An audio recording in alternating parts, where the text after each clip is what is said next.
Alright, magandang araw po sa inyong lahat mga kababayan. Batang Maynila to it's.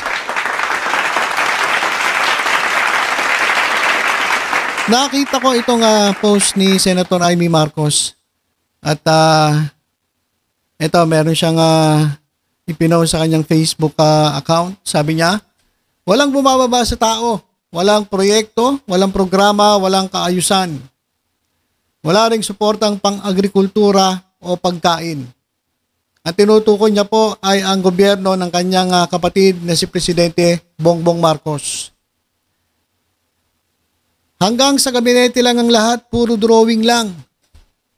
Ayan ang sinasabi ni Amy. Ano akala ninyo sa Pilipino? Cartoons? Alam nyo, sa totoo lang mga kababayan, hindi ko maintindihan kung anong klaseng kapatid etong si Amy Marcos.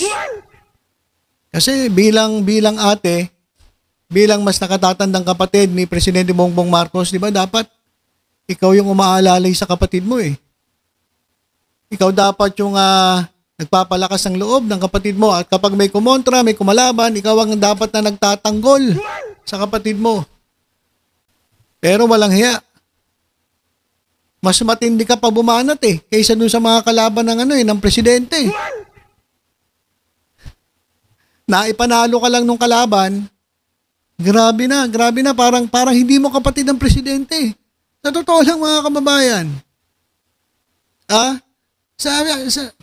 Feeling ko parang parang sa mga banat ni Amy Marcos, parang hindi niya kapatid ang presidente.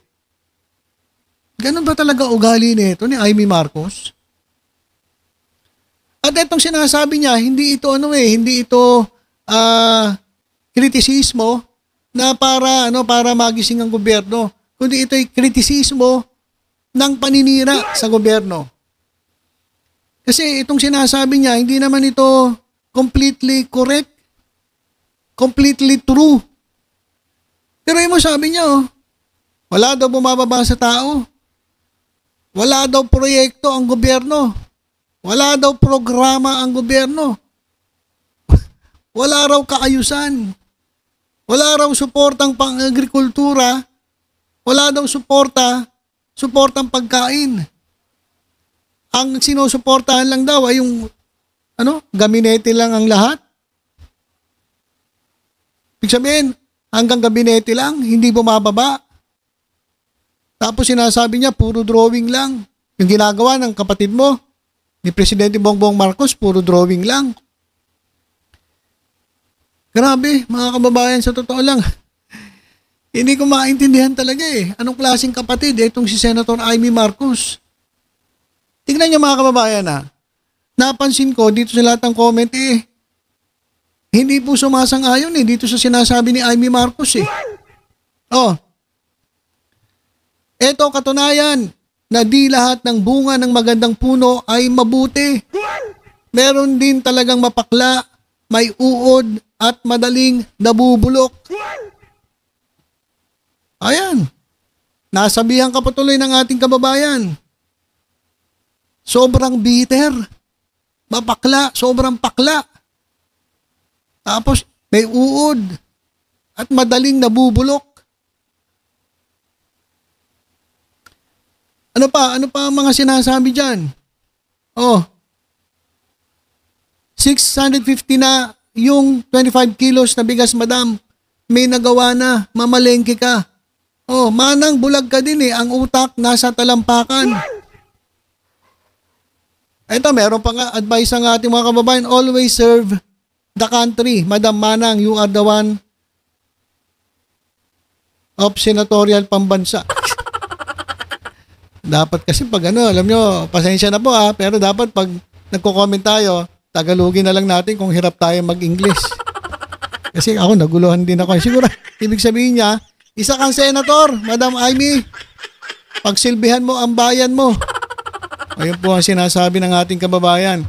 Utak, didilis ka na din, Madam. Nakala ko ba ikaw ay si super ate ni PBBM? Sinabi mo yan noon.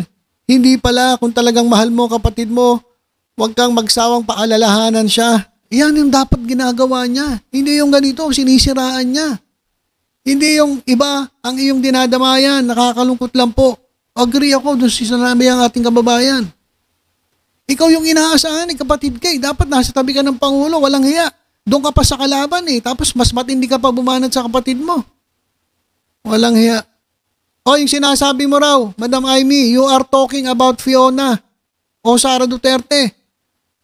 Your brother has done remarkable achievements and a lot more going on. You must be playing games. Buisit. Hindi. Wala naman akong pakialam kung nag-aaway sila. Kung meron silang disagreement sa bawat isa. Kaso bilang Pilipino kasi hindi natin ugali yung ganito Di ba? Kapatid natin, kamag-anak natin, mga mahal natin sa buhay, sila yung dumadamay sa atin. Pero ito ibang klase yung kapatid pa niyan, talaga naninira sa kapatid niya na presidente. Kaya pala pumapangit ka na, madam. Isa ka na rin palang bulag. Nakakahiya ka, Amy. Sub-sub sa trabaho ang ading mo pero ikaw puro paninira. Umayos ka. Ayan Halos lahat halos lahat mga kababayan ng comment dito, hindi isang-ayon sa sinasabi ni Amy Marcos at nagagalit sa kanya. Ito, meron lang isang sigurong natulongges niya. Thank you, Senator Amy, for your truly concern to your kababayan. Mabuhay po kayo. Ayan, meron namang mga na budol. Ayan mga kababayan. Ayan po si Amy Marcos. At grabe yung kanyang press con. Talagang wala na to. DD list na to mga kababayan. Talagang kalaban na to ng gobyernong Marcos. Sayang Palitan mo, sabi nga ni Sara Duterte, palitan mo na yung pangalan mo, Lacson na ipalit mo. Total, mas kamukha mo yung Lacson kaysa sa Marcos. Diba? Okay, so yan lang. Gusto ko lang i-share sa inyo. Walang kwentang kapatid. Sa totoo lang, para sa akin, walang kwentang kapatid. Itong si Amy Marcos. Ito, diretso tayo dito kay General Torre. Meron pong update. Nako, ito po daw, si dating chief ng Bucor na si Gerald Bantag.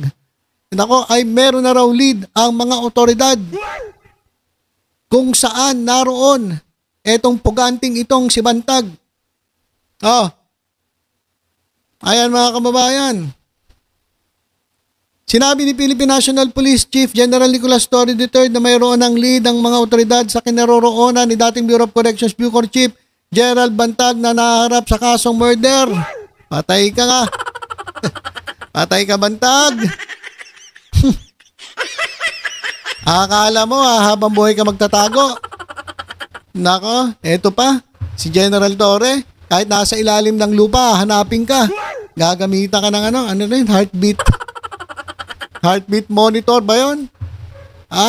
Hukain ka kahit saan bundok ka nandoon. Ayun basahin natin itong report. Torre, nangako nga habulin sila Bantag at si Roque. Ito mga kababayan. Ayan Pati si Roque. Ikaw Roque, puro ka rin dakdak Malapit-lapit ka na. Malapit-lapit ka na rin. Pero mukhang uunahin si Bantag Si Tebes. Ayan nandiyan na. Nasa NBI na. Kaso bilib ako sa NBI. Mahal na mahal si mahal na mahal si Tebes. Grabe.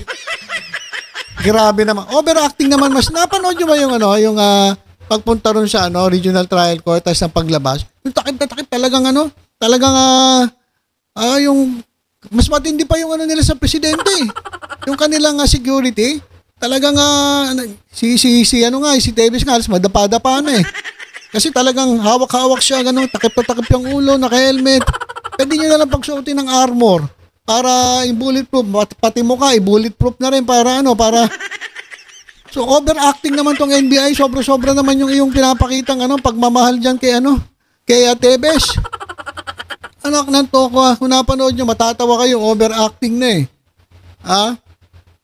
Ito, balik tayo, sabi ni Torre. Ayan na.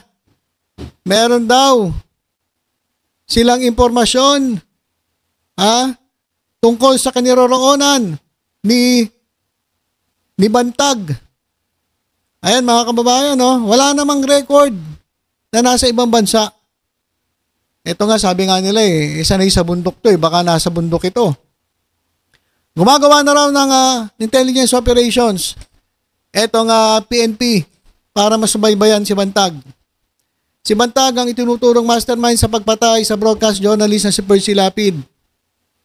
At ito isa pa, samantala nangako rin si Torre na habulin niya ang iba pang high-profile fugitive, kabilang na sina Harry Roque at dating Police Lieutenant Colonel Rafael Dumlao III. Sabi pa ni Torre na ang pagsisikap na huli ng mga wanted na individual ay nagpapatuloy. So yan mga kababayan. Gaya nga ng sabi ni Percy Lapid, humanda ka na, Bantag! Ganun po yung sinasabi ni Percy Lapid kapag doon sa programa niya. Kaya, eto, tutugisin na ni Torre. Hahabulin na. Eto nga wanted sa murder, si Bantag, at etong si Harry Roque. Mga kababayan, yung maingay po dun sa The Netherlands, pag may nakita kayong parang butanding doon na bangag, ngiwi. Yung gumaganon mga kababayan, yung po si Roque, kaya madali po mahanap yan Siya lang po ang gumagawa nun bangag, ngiwi. So ayan mga kababayan, si Harry Roque, yan po yung habulin ni General Torre dyan po sa The Netherlands. At gagawin niya lahat ang paraan para mauwi itong si Butanding at managot sa mga kasalanang nagawa niya laban sa bayan. Kung kinakailangan ng tulong ng Interpol, nagipag-ugnayan na. Kaya maghanda-handa ka na, Harry Roque. Kaya marami talagang iiyak. Dahil etong nilagay na PNP chief, matindi mga kababayan Meron talagang tapang at lakas ng loob.